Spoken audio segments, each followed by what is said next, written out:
Right now, if you get sick, you have options. Painkillers in the cabinet, a pharmacy a few minutes away, a doctor you can call, a hospital you can go to. Medicine specifically engineered to target the exact thing making you feel awful. Getting sick today is unpleasant, sure, but it's rarely a mystery, and it's rarely a death sentence. Now take all of that away. No pharmacy, no doctor, no idea what a virus even is, let alone how to fight one. Just you, a fever climbing by the hour, and a group of people around you who have absolutely no clue why this is happening or what to do about it. That was the reality for the overwhelming majority of human history. So the question worth asking is simple. How did early humans survive sickness at all? Statistically speaking, an awful lot of them didn't. But enough did. Or you and I wouldn't be here having this conversation. Let's actually dig into how that worked. First, let's set the stage properly, because the sheer scale of the problem tends to get lost when we talk about this casually. For most of human history, average life expectancy hovered somewhere in the 20s to 30s, and infectious disease was one of the biggest reasons why. Not because ancient humans were fragile or poorly built, their bodies were, in plenty of ways, remarkably tough. It's because they were operating with zero understanding of what was actually attacking them. No concept of bacteria, no concept of viruses, no concept of germs at all. If you got sick, from your perspective, something invisible and unexplainable had simply decided to make you suffer, for reasons nobody around you could identify, which meant the earliest human explanations for illness weren't medical. They were supernatural. Sickness got blamed on angry spirits, curses, punishment from gods, bad luck, or an enemy's magic working against you from a distance. This wasn't stupidity. It was a completely reasonable attempt to explain something truly unexplainable with the tools available at the time. If you don't know microorganisms exist, and someone in your group suddenly collapses with a raging fever for no visible reason, an evil spirit has entered them is actually a pretty logical guess given the information on the table. And this belief system shaped how sickness got treated. Early healing practices often blended what we'd now call medicine with what we'd now call ritual, because to ancient humans there wasn't really a distinction between the two. A shaman, priest, or tribal healer might use herbs and physical remedies alongside chants, offerings, or symbolic rituals meant to drive out whatever unseen force was causing the problem. It wasn't split into real medicine and superstition the way we'd categorize it today. It was one unified system, built entirely on trial, error, and centuries of passed down observation about what seemed to help and what didn't. And here's the part that tends to surprise people. Some of it actually worked, even without any understanding of why. Plant-based remedies developed by early humans, passed down through generations of careful observation, turn out to have had real pharmacological value in a lot of cases. Willow bark chewed or brewed for pain relief contains compounds chemically related to what we now know as aspirin. Various molds, applied to wounds long before anyone understood microorganisms, occasionally provided a crude, inconsistent form of what we'd now recognize as antibacterial action, foreshadowing the discovery of penicillin by thousands of years, even though nobody involved had any concept of what a bacterium actually was. Certain barks, roots, and plant extracts used across entirely unconnected ancient cultures on different continents show up having similar chemical properties, suggesting that trial and error, repeated across enough generations, eventually converges on solutions that actually work, even without any theoretical understanding backing them up. This is honestly one of the more remarkable parts of the story. Early humans didn't need to understand biochemistry to stumble into effective treatments. They just needed centuries of careful observation, a system for passing that knowledge down reliably, and enough trial and error to filter out what didn't work from what did. Someone at some point probably ate the wrong berry and had a terrible time, so that plant got marked as dangerous and avoided going forward. Someone else chewed on willow bark during a headache and felt noticeably better, so that knowledge got kept, tested again, and eventually became part of the group's shared medical toolkit, passed down for generations without anyone knowing the actual mechanism behind why it worked. But let's be honest about the flip side too, because for every remedy that worked, there were plenty that didn't, and some treatments almost certainly made things dramatically worse. Bloodletting, the practice of deliberately draining blood from a sick person, persisted across multiple civilizations for an enormous stretch of history, based on theories about bodily fluids being out of balance. It offered no real medical benefit and, in a lot of cases, actively weakened already sick patients at the exact moment their bodies needed all the strength they could get. Various ancient remedies involved ingredients that ranged from simply useless to outright toxic, given given with total confidence by healers who had no way of testing whether their treatment was actually helping or quietly making the situation worse. Medicine, for most of human history, was a mixture of accidental genius and confident guesswork, and there often wasn't any reliable way to tell which one you were getting until it was too late. So, beyond specific remedies, how did early human communities actually deal with the practical, day-to-day reality of contagious illness? Because here's a detail that's easy to overlook. A lot of early humans without any concept of germs still figured out something close to quarantine, purely through observation rather than science. Communities across a wide range of ancient cultures noticed a repeating pattern. If someone got sick and other people who spent time near them also got sick shortly after, keeping physical distance from the sick person seemed to reduce how many others caught it. They didn't know why. They had no concept of pathogens spreading through contact or airborne particles, but they noticed the correlation, and plenty of early societies acted on it anyway, isolating the sick, avoiding close contact, sometimes even avoiding entire villages known to be dealing with an outbreak. This is actually one of the clearest examples of humans arriving at a remarkably effective medical strategy purely through pattern recognition, with zero theoretical understanding of the underlying biology driving that pattern. It's a pretty good reminder that you don't necessarily need to understand why something works in order to notice that it works and act accordingly. Early humans were, in their own way, running a very long, very informal experiment, generation after generation,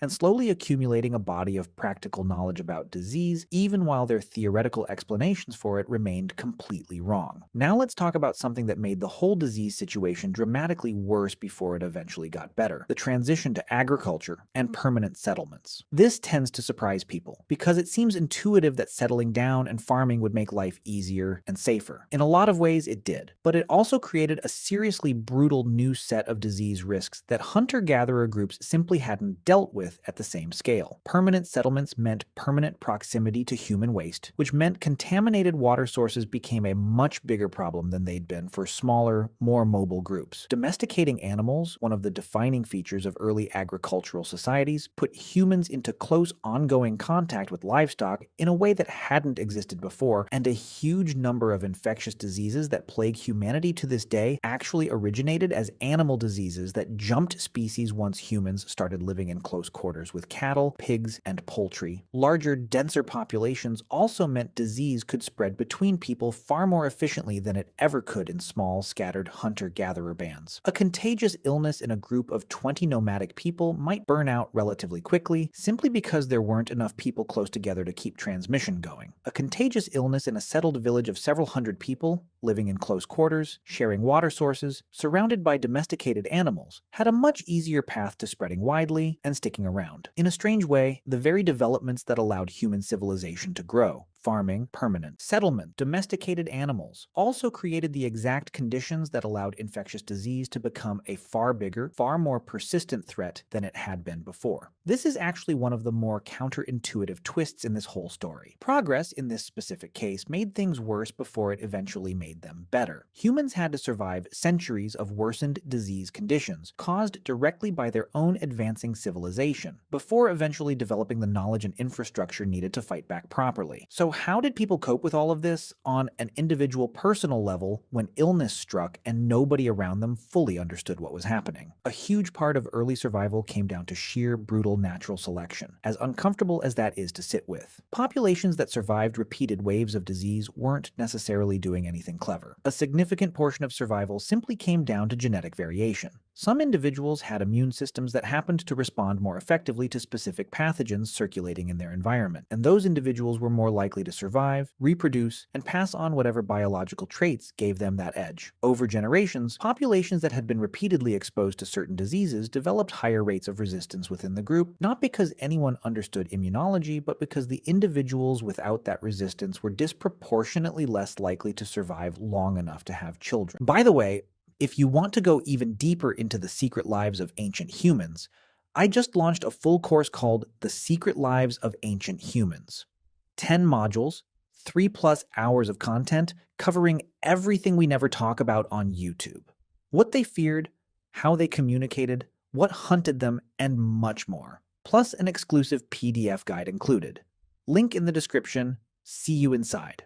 This is part of why, centuries later, when different populations that had been geographically isolated from each other finally came into contact, the disease consequences were often catastrophic and wildly uneven. Populations that had spent generations being exposed to a particular set of diseases had built up meaningful genetic and immune resistance to them. Populations that had never encountered those specific diseases before had absolutely none of that accumulated resistance, and the results in a lot of historical contact events were devastating, sometimes wiping out enormous portions of a population within an alarmingly short window of time. It's a sobering reminder of just how much of early human disease survival wasn't really a triumph of clever strategy, but the slow, brutal accumulation of biological resistance built through generations of loss. On top of pure biology, social structure played a massive role too. Communities that took care of their sick, even without understanding the underlying disease, tended to fare better than those that abandoned or isolated the sick without any support system at all. Something as basic as keeping a feverish person hydrated, warm, and fed, even without any real medical intervention, meaningfully improved survival odds simply by giving the body the resources it needed to fight the illness on its own. A lot of what we'd now recognize as sound medical advice, rest, fluids, warmth, nutrition, happened to overlap with what compassionate caregiving naturally looked like, even among people with zero formal medical knowledge whatsoever. There's something worth appreciating in that overlap. You didn't need germ theory to understand that a sick person needed water. You didn't need to understand viral replication to know that a person shivering with fever needed to be kept warm rather than left out in the cold. Basic human compassion, expressed through simple caregiving, ended up aligning surprisingly well with what actual medical science would later confirm as truly helpful, even though the people providing that care had no theoretical framework to explain why any of it worked. Wound care deserves its own moment here, because injuries were arguably an even bigger day-to-day threat than internal disease for a lot of early humans. Hunting accidents, falls, animal bites, combat between rival groups, physical trauma was constant, and infection following an untreated wound could easily kill someone who survived the original injury just fine. Archaeological evidence from remarkably early periods shows signs of wound treatment that go well beyond guesswork. Cleaned wounds, herbal poultices applied to injuries, even early forms of stitching using plant fibers or animal sinew, show up across multiple ancient cultures independently. Some skeletal remains show clear evidence of healed fractures that were properly set, meaning someone in that community understood, at least practically, how to align a broken bone and immobilize it long enough for it to heal correctly. That's not a small thing. Setting a fracture properly requires understanding, even without anatomical vocabulary, that bones need to be held in position, that movement needs to be restricted, and that time is the actual ingredient doing the healing. Even more surprising, there's solid archaeological evidence of ancient trepanation, a procedure involving deliberately drilling or scraping a hole into someone's skull. It sounds terrifying, and by modern standards, it absolutely was a massive risk. But here's the part that tends to shock people. A significant number of skulls showing this procedure also show clear signs of bone regrowth around the hole, meaning the patient survived the surgery, sometimes for years afterward. Nobody fully agrees on why this procedure was performed so widely across so many unconnected ancient cultures. Theories range from treating head injuries and relieving pressure to attempting to release what were believed to be evil spirits trapped inside the skull. Whatever the reasoning behind it, the survival rate implied by the archaeological record suggests that early humans working with stone tools and zero understanding of infection control had developed enough practical surgical skill to pull off a seriously dangerous procedure with a real chance of success. That alone tells you something important about how much hands-on medical knowledge existed long before anyone wrote a word of it down.